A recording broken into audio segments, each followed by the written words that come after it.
Cool drum parts.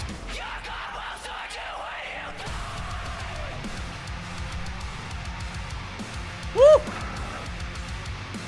Welcome back. My name is Sean Walrus and I am a bass guitar coach. Today is my first time listening to and reacting to and analyzing Spiritbox featuring Poppy, a song called Soft Spine, live at Louder Than Live 2024. This was recommended to me by some friends. I will be listening out for the bass lines, the rhythms, dynamics, and arrangements. Let's just have a good time together. I'm sure this will be heavy, just as it was when I was reacting to Circle With Me. So let's see how soft the spine is. This song goes out to everybody that I love to fucking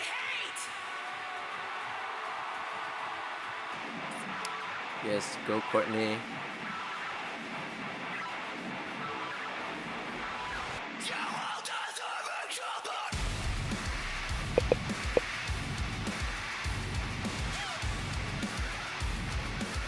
Straight up, I think 4/4. Sounds like it so far. Sounds like they're pedal pointing on a... No, let's try and find that key.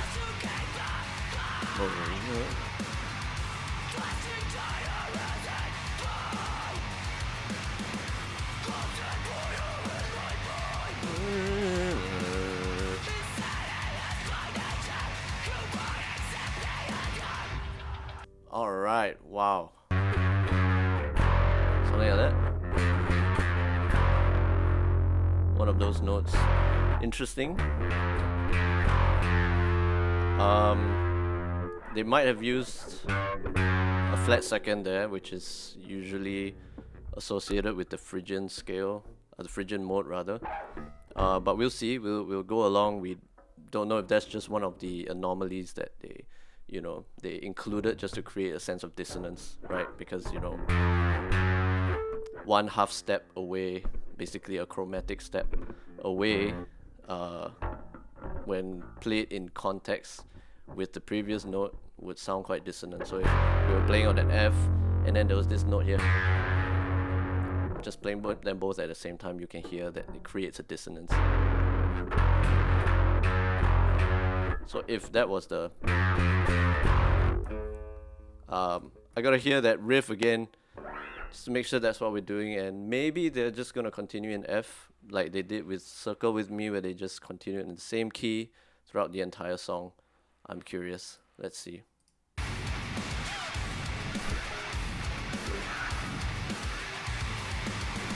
That tone, that chug.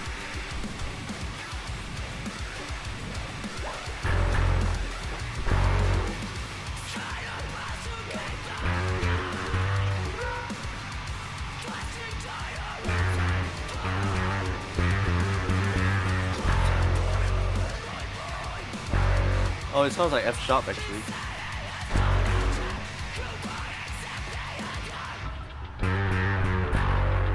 That's not easy to play.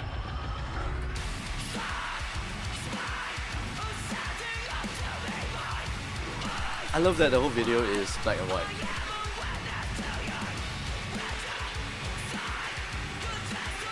Cool shot.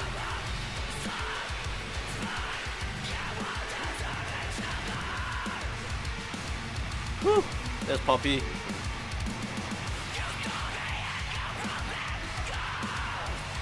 She has a pretty cool false chord.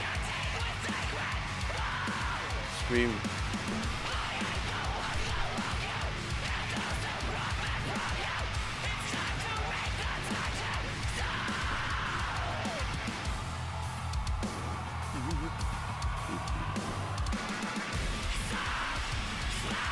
Oh man, let's figure out what the bassist did there.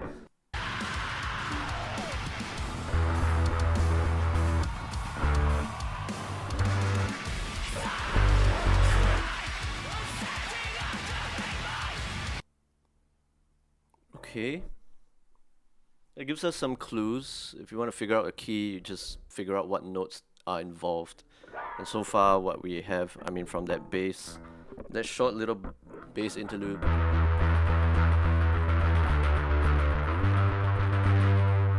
so it tells me that this could be, it could be in the key of G, because there's a D in there, there's an E in there, there's an F sharp in there, and there's a G in there. Because of that, these are the notes that happen to be in the G major scale. But of course, they might have changed keys, given that at the start I was thinking it might be either an F or an F sharp. Of course, if it was an F sharp, it technically might have still been in the G, and that actually makes sense, because if the riff was,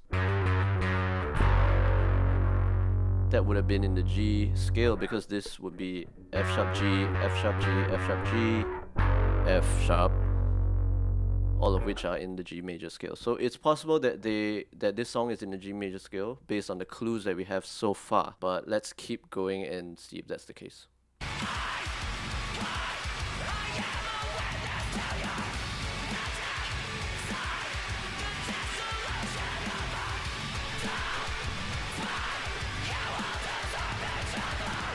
We all deserve each other. Cool drum parts.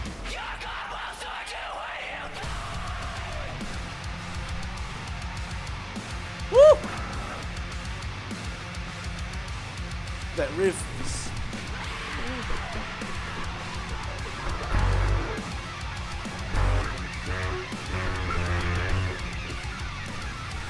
What? What is that solo? Was that a solo? It sounded a bit Meshuggah-ish. It's just noodling.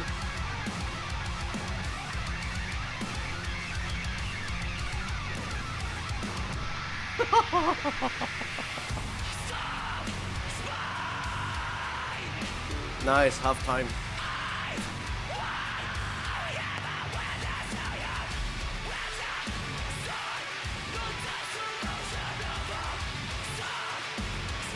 Oh man, this halftime groove is so heavy. Make some noise for Poppy. Wow. How amazing! She just got off stage and she came right over. Make some fucking noise. Wow.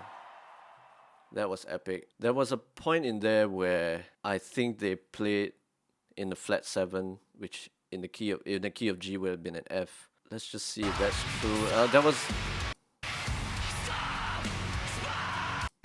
I think it was... Yeah. No.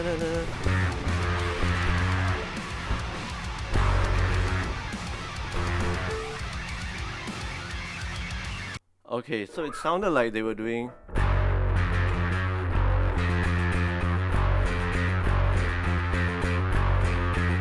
something like that, which I think is the first note that they used outside of the G major scale. Well, again, I haven't figured out every single note. The first note that I've been able to figure out that they've played outside of the G major scale. But again, true to form, as with Circle With Me that we reacted to and analysed in the last time, where they stuck to the same key throughout the song, this time they seem to have also stuck to the G major key, more frequently in the Locrian mode, which is F sharp, which is the 7th degree of the G major scale. So if the G is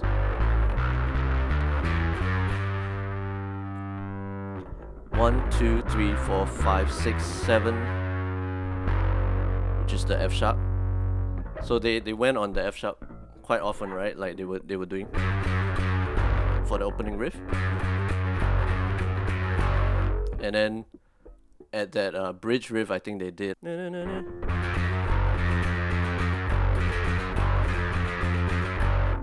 So it appeared that they were trying to just create riffs that revolved around the Locrian mode or the 7th degree of the G major scale.